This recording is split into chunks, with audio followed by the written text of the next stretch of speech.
जय मां दंतेश्वरी। अब से कुछ देर पहले मुझे दंतेश्वरी माता मंदिर में देवी का दर्शन करना और मां के आशीर्वाद लेने का सौभाग्य मिला। मैं महाराजा प्रवीर चंद्र भजदेव जी को भी पुनः अपने श्रद्धा सुमन अर्पित करता हूं। मैं जब भी बस्तर आया हूं, जगदलपुर आया हूं, आप सभी साथियों ने हर बार इतना प्यार दिया है, इतने आशीर्वाद दिए हैं।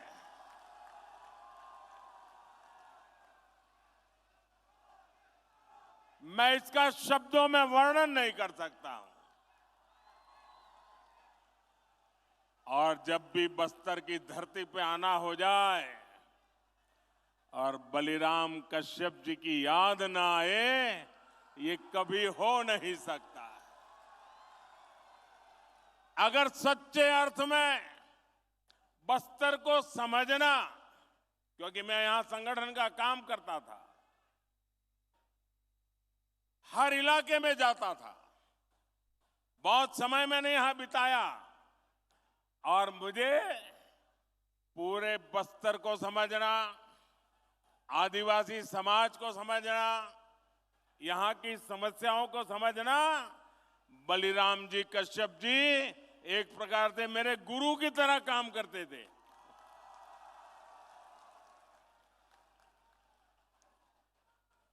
साथियों, मेरा निरंतर प्रयास है कि आपके इस आशीर्वाद को यहां का विकास करके लौटाऊं, दिन रात परिश्रम करके आपकी सेवा करके ये कर्ज मैं चुका सकूं।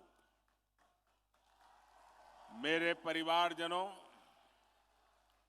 कांग्रेस ने सिर्फ 5 वर्ष में छत्तीसगढ़ की जो हालत कर दी है, उसे पूरा देश देख रहा है। कांग्रेस के विधायकों और मंत्रियों ने जो कारनामे यहां किए हैं, उससे हर कोई त्रस्त है। चारों तरफ भ्रष्टाचार का बोलबाला है।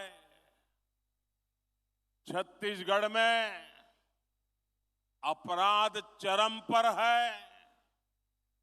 हत्याओं के मामले में छत्तीसगढ़ अग्रणी राज्यों में पहुंच चुका है। कभी कभी तो लगता है राजस्थान और छत्तीसगढ़ के बीच स्पर्धा चल रही है कि कहां सबसे ज्यादा हत्याएं होती है, कहां सबसे ज्यादा लूट होती है, कहां सबसे ज्यादा महिलाओं पर अत्याचार होते हैं। राजस्थान और छत्तीसगढ़ आजकल एक दूसरे की स्पर्धा में लगे हुए हैं।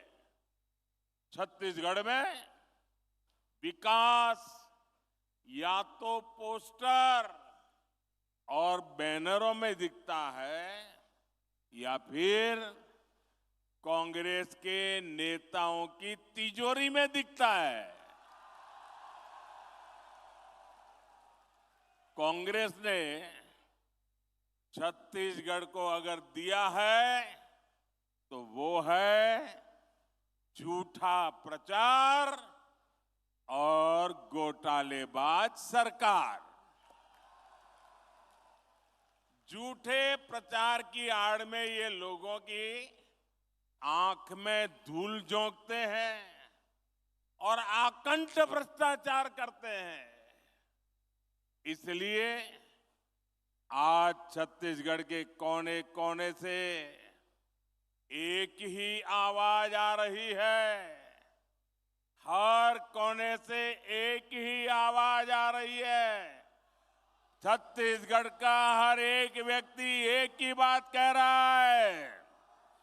छत्तीसगढ़ कह रहा है, आओ नहीं साहिबो, आओ नहीं साहिबो,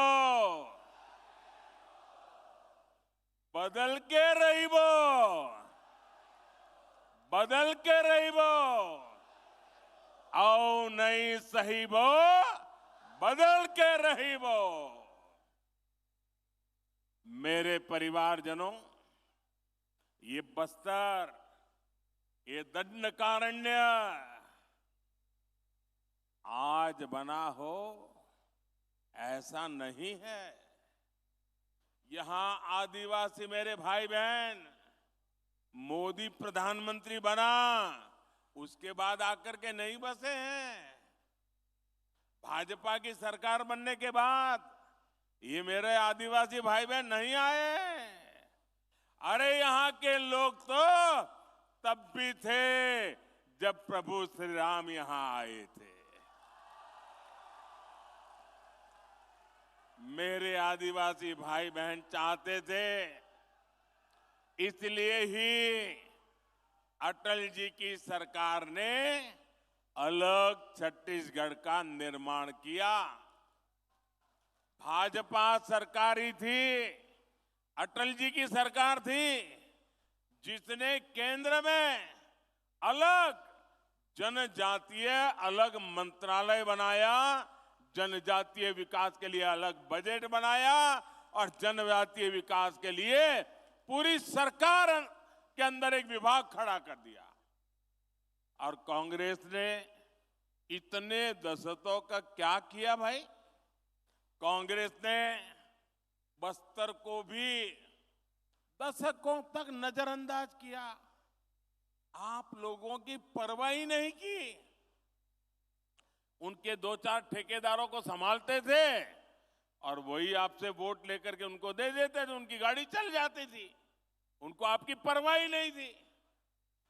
ये भाजपा सरकार है, यहां मेडिकल कॉलेज, इंजीनियरिंग कॉलेज बनाए। भाजपा सरकार ने दंतेवाड़ा में एजुकेशन सिटी बनाई और मैं तो उसको देखने गया था। साथियों, मैंने अपने जीवन का बड़ा हिस्सा, ये मेरा सौभाग्य रहा है कि राजनीति में आने से पहले मेरे जीवन के बहुत वर्ष मैंने आदिवासी क्षेत्रों में गुजारा है। मेरा तो आपसे सीधा नाता है, दिल का नाता है। मुझे गर्व है कि देश की पहली आदिवासी महिला राष्ट्रपति बनाने का गौरव भी भाजपा को मिला है। आप जानते हैं, कांग्रेस की तुलना में भाजपा सरकार आदिवासी समाज के लिए 5 गुना ज्यादा बजट देती है। अगर वो 1 रुपया देते थे तो हम 5 रुपया देते हैं, ये 100 रुपया देते थे तो हम 500 रुपया देते हैं। भाजपा सरकार ने ही 15 नवंबर यानी भगवान बिरसा मुंडा के जन्म दिवस को जनजातीय गौरव दिवस घोषित किया। हमारी सरकार आदिवासी सेनानियों और क्रांतिवारों को समर्पित स्वतंत्रता सेनानी म्यूजियम बनवा रही है। हमने जनजाति वर्ग के छात्रों को दी जा रही छात्रवृत्ति, उसको भी 2.5 गुना कर दिया है। बीते 9 वर्षों में 300 से अधिक एकलव्य मॉडल आवासीय विद्यालय मेरे जनजाति बच्चों के लिए हमने खोले हैं। साथियों, भाजपा सरकार देश में आकांक्षी जिला कार्यक्रम चला रही है। बस्तर संभाग के भी अनेक जिले ये आकांक्षी जिलों में शामिल है। अब तो हम उससे भी आगे बढ़ करके जिले से निकल के जाकर के आकांक्षी ब्लॉक्स की पहचान कर रहे हैं। इस अभियान के तहत शिक्षा, स्वास्थ्य और रोजगार से जुड़े बड़े बड़े प्रोजेक्ट यहां शुरू होने वाले हैं। इसके अलावा भी हम छत्तीसगढ़ के उसमें आधुनिक इंफ्रास्ट्रक्चर का निर्माण कर रहे हैं। आज भी यहां 26,000, 27,000 करोड़ रुपए, उसके से भी अधिक प्रोजेक्ट बस्तर को मिले हैं, छत्तीसगढ़ को मिले हैं। मेरे परिवारजनों, आज यहां बहुत बड़े और देश के आधुनिकतम स्टील कारखाने का लोकार्पण हुआ है। आप मुझे बताइए, आपको गर्व हो रहा है कि नहीं हो रहा है? इतना बड़ा स्टील का कारखाना आपको मिला है, आपको गर्व हो रहा है कि नहीं हो रहा है? ये छत्तीसगढ़ कांग्रेस वालों को नहीं हो रहा है। इतना बड़ा कार्यक्रम अभी सरकार का था, छत्तीसगढ़ सरकार का एक भी मंत्री भी नहीं आया, मुख्यमंत्री भी नहीं, उप मुख्यमंत्री भी नहीं। आप कहिए भैया, आपकी भलाई के काम में ये सरकार ने आना चाहिए कि नहीं आना चाहिए? आना चाहिए कि नहीं आना चाहिए? ये आपका अगर भला चाहते हैं तो वहां आकर के बैठना चाहिए कि नहीं बैठना चाहिए? नहीं आते हैं।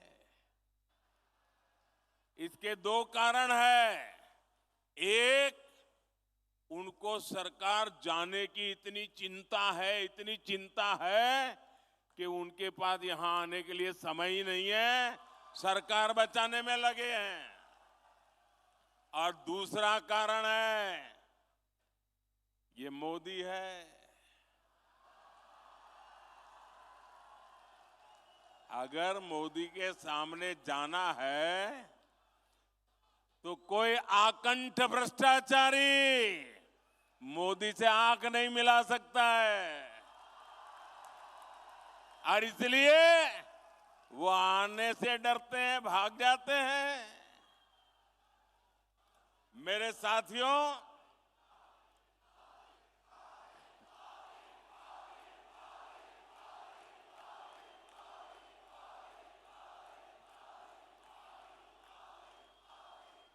ये स्टील का कारखाना, मुझे याद है हमारे बलिराम जी कश्यप उस जमाने से हमें क्या करते थे। इस कारखाने की मांग आप सभी दशकों से कर रहे थे। हमारी जब मुख्यमंत्रियों की मीटिंग होती थी, मैं गुजरात से मुख्यमंत्री के नाते मीटिंग में आता था दिल्ली में, रमन सिंह जी छत्तीसगढ़ के मुख्यमंत्री के नाते आते थे और हर मीटिंग में रमन सिंह जी स्टील के कारखाने के लिए जोर से आवाज उठाते थे। आपकी आवाज वो वहां पहुंचाते थे। लेकिन आप जानते हैं कांग्रेस ने ये मांग क्यों नहीं मानी? इसके पीछे कांग्रेस के कट, कमीशन और करप्शन की बोलबाला थी, सोच पड़ी थी। लंबे समय तक कांग्रेस की नीति रही है, क्या करते थे? कच्चा माल विदेश भेजो और फिर उसी कच्चे माल से बना महंगा सामान महंगे पैसे देकर के आयात करो। कहते हैं ना, गेहूं बाहर भेजो और फिर ब्रेड बना करके लाओ। क्या ऐसा कोई करता है भाई? ऐसा कोई करता है क्या? आप मुझे बताइए, आप जो घर में चावल खाते हैं तो क्या ऐसा कोई करता है कि पहले उसका धान विदेश भेजा जाता है, फिर वो धान विदेश में धुला जाता है, फिर वो धान विदेश में साफ किया जाता है, फिर धान को वहीं विदेश में भी पकाया जाता है और फिर वो पका पकाया चावल आपको खाने के लिए मिल जाता है। ऐसा कभी होता है क्या? आप अपना धान अपना चावल खुद ही करते कि नहीं करते हैं?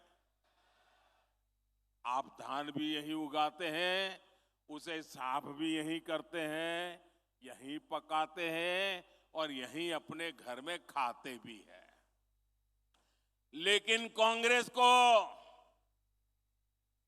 ये करने में कट की कट हो जाती है, कमीशन नहीं मिलता है। इसलिए क्या किया उन्होंने?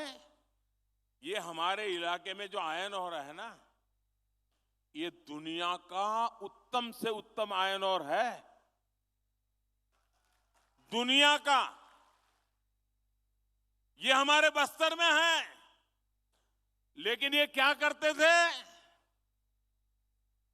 आयरन ओर में से स्टील यहां बनाने के बजाय, जिसका कोई हिसाब किताब न हो, कितना माल निकाला पता न चले, जितना उठा सकते हो उठाओ, विदेश भेज दो और बीच में मलाई खा लो।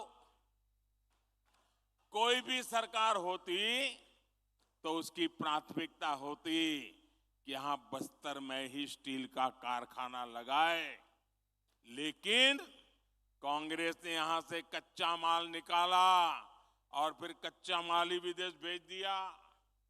इसमें कांग्रेस के नेताओं ने कमाया, यहां के नौजवानों को कुछ नहीं मिला।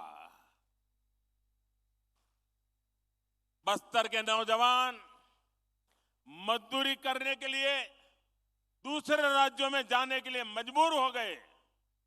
लेकिन भाइयों बहनों, ये मोदी है, आपके बीच में पला बड़ा है, इसलिए आपका ही सोचता है। गरीब की चिंता, गरीब के हित, यही मोदी के दिमाग में भरा पड़ा रहता है। इसलिए हमने दिल्ली में, मुझे आपने सेवा करने का मौका दिया, हमने बस्तर में स्टील कारखाने का काम तेजी से पूरा करवाया।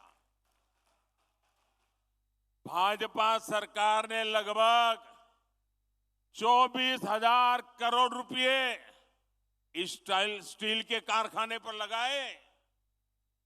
इससे इस क्षेत्र के 50-55 हजार साथियों को रोजगार मिलना तय हुआ है। सरकार ने यह भी तय किया है कि स्टील की जो प्लांट की क्षमता है उसको और बढ़ाना है, मुझे और पूंजी लगानी है ताकि ज्यादा लोगों को काम मिले। यानी स्टील प्लांट पर अब जी हजारों करोड़ रुपयों का और निवेश होने वाला है। और जब ज्यादा निवेश होगा और बड़ा कारखाना होगा तो पूरे विस्तार की किस्मत और तेजी से बदलने वाली है। अब मैं आपको बताता हूं, मेरे यहां गुजरात में स्टील बनाने का एक कारखाना है। वहां तो आयरन ओर भी नहीं है, हम बाहर से लाते हैं। लेकिन स्टील कारखाना होने के कारण कार बनाने के अनेक कारखाने वहां लग गए,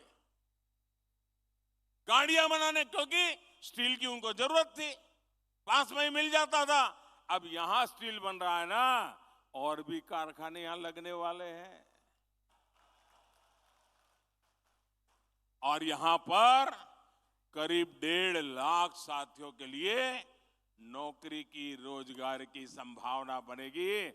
और मेरे शब्द लिखिए भैया, आज छत्तीसगढ़ का नौजवान रोजगार के लिए बाहर जाता है, एक दिन ऐसा आएगा हिंदुस्तान के नौजवान रोजगार के लिए बस्तर आना चाहेंगे, बस्तर आना चाहेंगे। आप कल्पना कर सकते हैं, मोदी अगर ये काम कर देगा तो कांग्रेस के लोगों के लिए भ्रष्टाचार के रास्ते रुक जाएंगे। खदान में से जो माल खाते थे उस पर मोदी ने ताला लगा दिया और इसलिए छटपटा रहे हैं। आज भी कितनी झूठी बातें फैलाई, लेकिन आपने उन पर ये तमाचा मारा। इतनी पब्लिक आकर के आपने उनको तमाचा मारा है। झूठी बातें फैलाकर इनका इरादा समझिए। बस्तर के मेरे नौजवानों, इनका इरादा समझिए। ये झूठी बातें फैलाकर ये स्टील प्लांट को भी हड़पना चाहते हैं। इस स्टील प्लांट को भी कांग्रेस ही अपने बच्चों, अपने रिश्तेदारों की तिजोरी भरने का माध्यम बनाना चाहते हैं। लेकिन मेरे बस्तर के भाइयों बहनों, ये मोदी की गारंटी है, ये मोदी नहीं होने देगा। ये बस्तर का स्टील प्लांट आपका है, बस्तर के लोगों का है। इस स्टील प्लांट के मालिक मेरे बस्तर के लोग हैं, मेरे छत्तीसगढ़ के लोग हैं। मोदी इसका मालिक नहीं है। मोदी इसका मालिक नहीं है, और नहीं कोई दूसरा नेता, कोई कांग्रेसी को मैं इसका मालिक बनने देने वाला हूं। इस प्लांट के मालिक सिर्फ और सिर्फ बस्तर के मेरे भाई बहन है। ये हक आपका है, कोई आपका हक छीन नहीं सकता है। इस पर कांग्रेस के नेताओं को किसी भी हालत में कब्जा नहीं करने दिया जाएगा। उनको कटकी कंपनी, कमीशन कंपनी, भ्रष्टाचार, बेईमानी करने का मौका नहीं दिया जाएगा। आप मेरे साथ सहमत हैं? तो एक काम करिए, अपना मोबाइल फोन निकालिए और उसकी फ्लैश लाइट चालू कीजिए। मेरी इस बात के समर्थन में अपने मोबाइल की फ्लैश लाइट चालू करिए। शाबाश, देखिए, वाह, दूर दूर तक शाबाश। ये ताकत है। वाह, देखिए, ये मीडिया वाले आपकी फोटो निकाल रहे हैं। देखिए, ये समर्थन है। ये स्टील प्लांट के लिए समर्थन है। कैसा झूठ बोलते थे, और ईमानदारी देखिए, ये सच्चाई यहां देखिए। बहुत बहुत धन्यवाद मेरे बस्तर के भाइयों बहनों।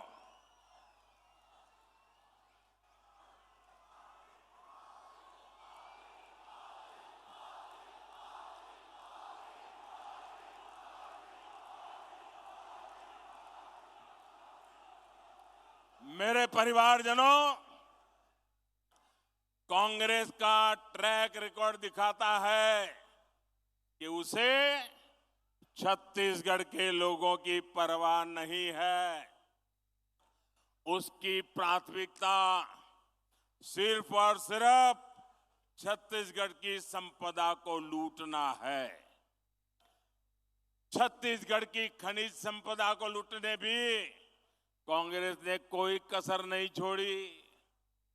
यहां से जो भी खनिज निकलता था, उसका लाभ कांग्रेस के राज में यहां के नागरिकों को, नौजवानों को नहीं मिलता था।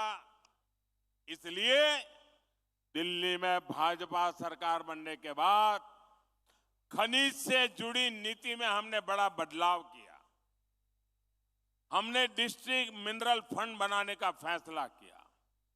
यानी जो भी खनिज यहां से निकलेगा, उसका एक हिस्सा आपकी मालिकी का होगा,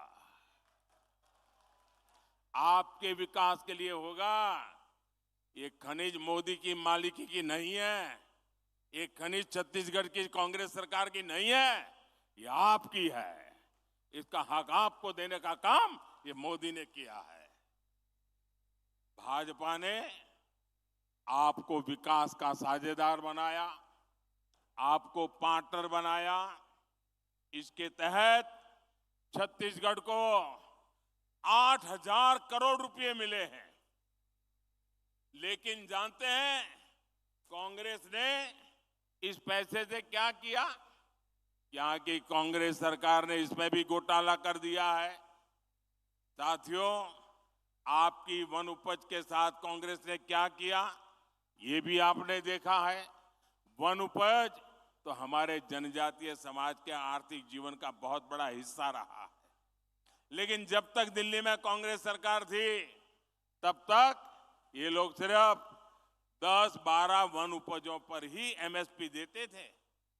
आज जो नौजवान हैं, उन्हें ये पता होना चाहिए कि उनके माता पिता, दादा दादी, नाना नानी को कांग्रेस ने नमक से ठगा है, नमक से ठगा है।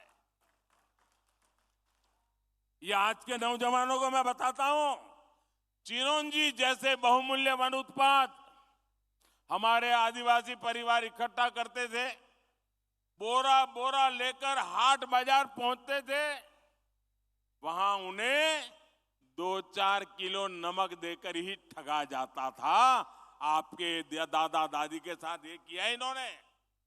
ये तो भाजपा सरकार है कि जिसने राशन की दुकानों में मुफ्त में नमक देना शुरू किया, तब जाकर कांग्रेस का ये शोषण बंद हुआ।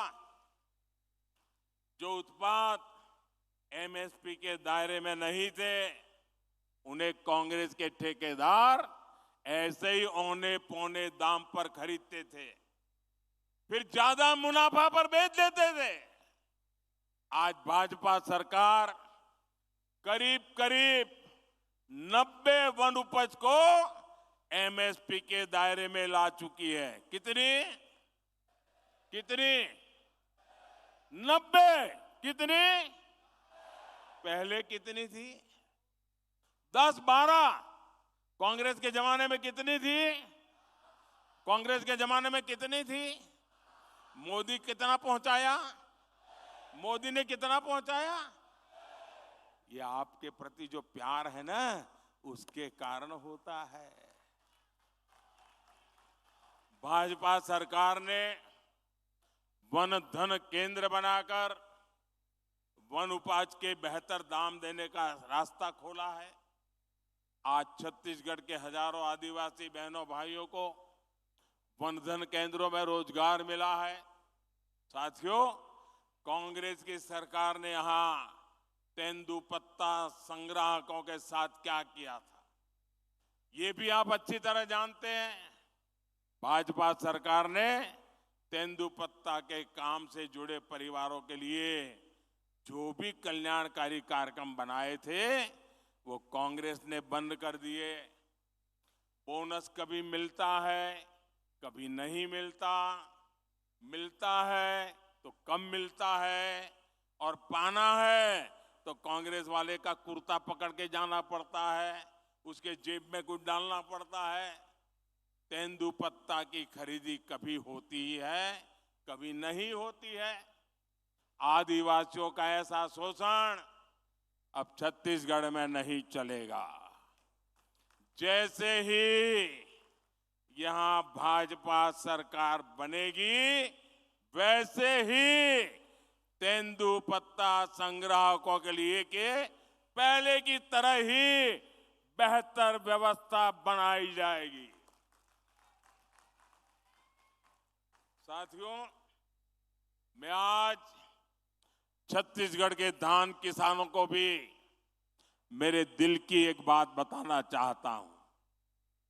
कांग्रेस आपको धान की कीमतों के नाम पर धोखा दे रही है, झूठ बोल रही है। सच्चाई ये है कि छत्तीसगढ़ के धान किसानों का दाना दाना याद रखेंगे। मैं जो क्या याद रखेंगे, याद रखेंगे कि भूल जाएंगे? गांव गांव जाके बताएंगे। छत्तीसगढ़ के धान किसानों का दाना दाना केंद्र सरकार खरीदती है, मोदी सरकार खरीदती है। भाजपा सरकार ने 1 लाख करोड़ रुपए छत्तीसगढ़ के धान किसानों को दिए हैं। यहां पर जब भाजपा सरकार बनेगी तो धान किसानों का पूरा पूरा ध्यान रखने की गारंटी ये मोदी की गारंटी है। मेरे बस्तर के भाइयों बहनों, मेरे छत्तीसगढ़ के भाइयों बहनों, मेरे छत्तीसगढ़ के नौजवान, मेरे बस्तर के नौजवान, मोदी आज कहने आया है, आप मेरे शब्द लिख करके रखिए, आपका सपना ही मोदी का संकल्प है। यही मोदी की गारंटी है। आज बस्तर सहित पूरे देश में आयुष्मान भारत योजना के तहत हेल्थ एंड वेलनेस सेंटर बने हैं। मकसद ये है कि दूर सुदूर की मेरी आदिवासी बहनों को इलाज के लिए नजदीक ही सुविधा मिले। पूरे छत्तीसगढ़ में ऐसे लगभग 6000 अस्पताल बनाए जा चुके हैं। इनमें से 1000 से अधिक Ayushman health and wellness centre तो सिर्फ और सिर्फ ये मेरे बस्तर संभाग में है।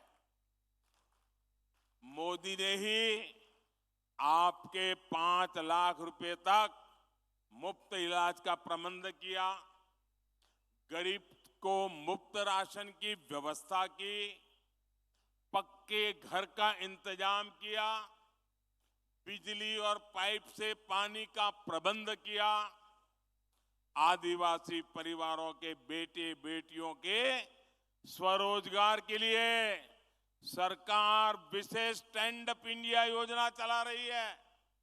साथियों, आज मैं बस्तर के छत्तीसगढ़ के युवा साथियों को भी एक बात बताना चाहता हूं।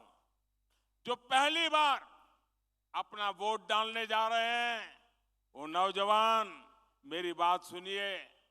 आपको 2014 से पहले की घटनाओं के बारे में जानना जरूरी है। 2014 से पहले दिल्ली में जो सरकार थी ना, अखबारों में बड़े बड़े घोटाले छाए रहते थे। लाखों करोड़ों के घोटाले, यही खबरें होती थी और पूरी दुनिया में हमारे देश का नाम पूरी तरह बदनाम करके रखा था। 2014 में देश ने कांग्रेस की सरकार को उखाड़ फेंका और पूर्ण बहुमत की भाजपा सरकार दिल्ली में बनाई। आज घोटालों के बजाय दुनिया में भारत के गौरव की चर्चा होती है, भारत के सामर्थ्य की चर्चा होती है। आप मुझे बताइए, आज दुनिया में हिंदुस्तान का डंका बज रहा है कि नहीं बज रहा है? ऐसे नहीं, पूरी ताकत से बताइए, हिंदुस्तान का डंका बज रहा है कि नहीं बज रहा है? अमेरिका में हिंदुस्तान का डंका बज रहा है कि नहीं बज रहा है? यूरोप में हिंदुस्तान का डंका बज रहा है कि नहीं बज रहा है?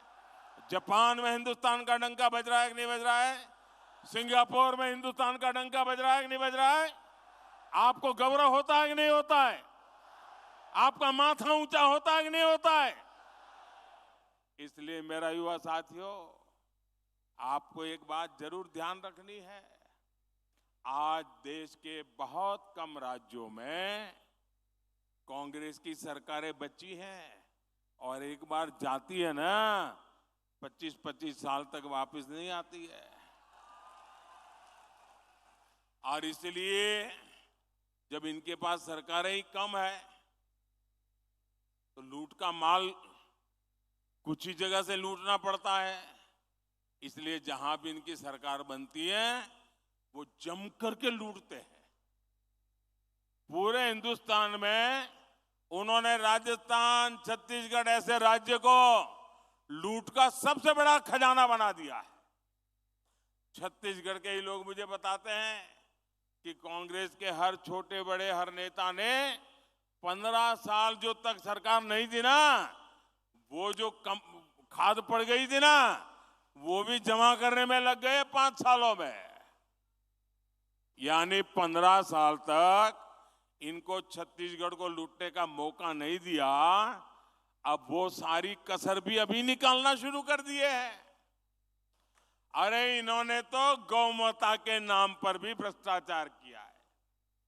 जिन्होंने गोबर तक को नहीं छोड़ा, उन्होंने क्या क्या नहीं किया। इनके भ्रष्टाचार के सबसे बड़े भुक्तभोगी मेरे नौजवान हैं, मेरे बस्तर के लोग हैं। कांग्रेस ने युवाओं को नौकरी का वादा दिया था, लेकिन नौजवानों की नौकरी में ही घोटाला कर दिया। कांग्रेस के नेताओं ने पीसीएस भर्तियों में अपने बच्चों अपने रिश्तेदारों को सेट कर दिया। किया कि नहीं किया? चारों तरफ लूट मचाई कि नहीं मचाई? इनकी पार्टी तो राजनीति में भी अपने ही बच्चों को सेट करती है और नौकरियों में भी यही करती है।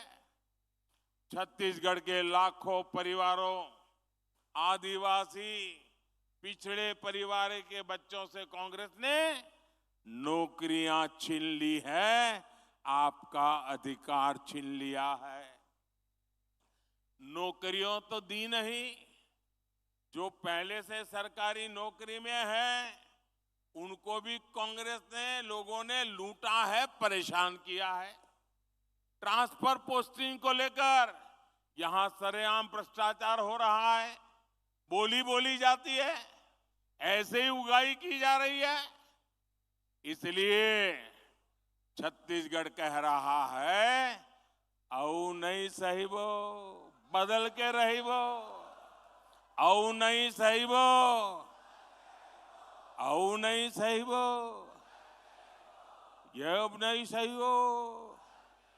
साथियों, आप आश्वस्त रहिए, आप कांग्रेस की सरकार बदलिए, भाजपा इस पूरे लूट तंत्र को बदल देगी। ये कांग्रेस ने लोकतंत्र को लूट तंत्र बनाया है और प्रजातंत्र को परिवार तंत्र बना दिया है। भाजपा सरकार बनते ही पीसीएस घोटाले की जांच होगी। गुनहगार भी कितना ही ताकतवर हो, मोदी उसको जेल में डाल करके ही रहेगा। हर नौजवान, हर सरकारी कर्मचारी को पूरा न्याय मिलेगा। मेरे परिवारजनों,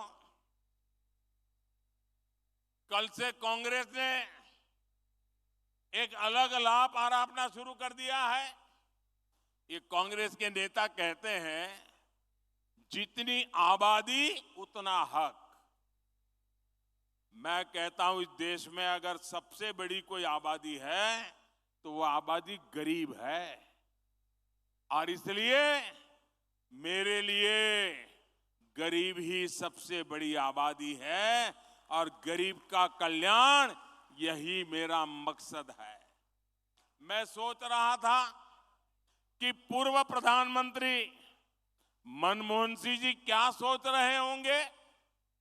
भारत के पूर्व प्रधानमंत्री मनमोहन सिंह जी तो कहा करते थे कि देश के संसाधनों पर पहला हक माइनॉरिटी का है, अल्पसंख्यकों का है, और उसमें भी मुसलमानों का है। अब कांग्रेस कह रही है कि आबादी तय करेगी कि पहला हक किसका होगा। यानी क्या अब अल्पसंख्यकों का हक कांग्रेस कम करना चाहती है क्या? और आबादी के ही हिसाब से ही अब तय होने वाला है, तो पहला हक किसका होगा भाई? किसका होगा? आबादी किसकी ज्यादा है? किसका हक होगा? जरा कांग्रेस वाले स्पष्टता करें। क्या आबादी के हिसाब से हक मिलेगा क्या? तो क्या अल्पसंख्यकों को कांग्रेस हटाना चाहती है क्या? तो क्या सबसे बड़ी आबादी वाले हिंदू अब आगे बढ़कर अपने सारे हक ले लें क्या? मेरे परिवारजनों, मैं पिछले काफी समय से कह रहा हूं और फिर आज दोहरा रहा हूं कि कांग्रेस पार्टी को अब कांग्रेस के लोग नहीं चला रहे हैं। कांग्रेस के बड़े बड़े नेता मुंह पे ताला लगा के बैठे हैं, न उनको पूछा जाता है, न वो ये सब देख करके बोलने की हिम्मत करते हैं। अब तो कांग्रेस को आउटसोर्स कर दिया गया है। कांग्रेस को अब ऐसे लोग चला रहे हैं, पर्दे के पीछे लोग ऐसी कमाल कर रहे हैं, ऐसे खेल खेल रहे हैं जो देश विरोधी ताकतों से मिले हुए हैं। कांग्रेस किसी भी कीमत पर देश के हिंदुओं को बांटकर भारत को तबाह कर देना चाहती है। कांग्रेस गरीबों को बांटना चाहती है। मोदी ने पिछले 10 साल में सारी योजनाएं ऐसी बनाई ताकि गरीबों में एक आत्मविश्वास पैदा हुआ है। और मेरे लिए तो इस देश का गरीब यही सबसे बड़ी जाति है, यही सबसे बड़ी बिरादरी है। अगर गरीब का भला हो गया, देश का भला अपने आप हो जाएगा। आज तक कांग्रेस ने यह खुलासा नहीं किया है कि कांग्रेस ने एक दूसरे देश के साथ क्या गुप्त समझौता किया है। लेकिन देश देख रहा है, इस समझौते के बाद कांग्रेस और ज्यादा भारत की बुराई करने में मजा आने लगी है। भारत के अच्छी बातों को बुरी तरह पेश करने में मजा आ रही है। ऐसा लगता है जैसे उनका भारत का प्रेम ही कम होता जा रहा है। मैं सभी देशवासियों, आपको आगाह करता हूं, कांग्रेस और उसके सहयोगियों की इस नई साजिश, हमें सतर्क रहना चाहिए। और अगर हक की बात करनी है तो मैं कहूंगा कि इस देश के संसाधनों पर पहला हक भारत के गरीब का है। गरीब चाहे वो दलित हो, गरीब चाहे वो पिछड़ा हो, गरीब चाहे आदिवासी हो, गरीब चाहे सामान्य वर्ग से हो, हमें सबसे बड़ी जाति मेरे लिए गरीब है। हमें गरीब की चिंता करनी है, हमें गरीब का जीवन बदलना है। कांग्रेस देश के लोगों में आपसी खाई बढ़ाना चाहती है, वैर भाव बढ़ाना चाहती है। इसलिए कांग्रेस अब पूरी नई भाषा बोलने लगी है। मेरे परिवारजनों, कांग्रेस के दशकों के शासन ने देश को सिर्फ गरीबी दी है। कांग्रेस ने समाज को जाति के आधार पर बांटने का ही काम किया है ताकि इनका वोट बैंक सुरक्षित रहे। कांग्रेस आज भी इसी काम में जुटी है। आज भी यहां छत्तीसगढ़ में अलग अलग समाज अपने हक के लिए आवाज उठा रहे हैं, लेकिन कांग्रेस की सरकार साजिश के तहत उन्हें जेल में डाल देती है, उनकी आवाज को दबाने में जुटी है। दूसरी तरफ भाजपा सरकार सामाजिक न्याय के लिए पूरी तरह समर्पित है। हाल में ही संसद में महरा समाज को एससी वर्ग का दर्जा दिया गया है। इस समाज की यह मांग भाजपा सरकार ने पूरी की है। वर्षों तक अपने अधिकारों से वंचित रहे आवारा आदिवासी वर्गों को एससी का दर्जा देकर भाजपा सरकार ने एक ऐतिहासिक निर्णय लिया है। यानी जिनकी सूद कांग्रेस ने कभी नहीं ली, उनको हक देने में भाजपा हमेशा आगे रही है। मोदी की गारंटी मतलब हर गारंटी पूरा होने की गारंटी। कांग्रेस ने महिलाओं को भी दशकों तक आरक्षण के बिना धोखे में रखा। नारी शक्ति वंदन अधिनियम, आदिवासी बेटी हमारी माननीय राष्ट्रपति द्रौपदी मुर्मू जी के हस्ताक्षर से कानून बन गया है। अब यहाँ के एससी एसटी समाज सहित सभी बहनों के लिए विधानसभा और लोकसभा में 33% सीटें आरक्षित हो गई है। इसलिए कांग्रेस के कुशासन को हटाना है और भाजपा के सुशासन को लाना है। इसलिए पूरे बस्तर को, जगदलपुर को, छत्तीसगढ़ को आज एक संकल्प लेना है। यहाँ कांग्रेस के कुशासन को हटाएंगे और भाजपा के सुशासन को लाएंगे। जब विकास का डबल इंजन यहाँ फिर लगेगा, यहाँ भाजपा का मुख्यमंत्री बनेगा, तो फिर से छत्तीसगढ़ विकास की नई रफ्तार पकड़ेगा। एक बार फिर इतनी बड़ी तादाद में आए, आपने आशीर्वाद दिए, मैं आपका हृदय से बहुत बहुत आभार व्यक्त करता हूं। बहुत बहुत धन्यवाद। दोनों हाथ ऊपर करके बोलिए भारत माता की, भारत माता की, भारत माता की। बहुत बहुत धन्यवाद।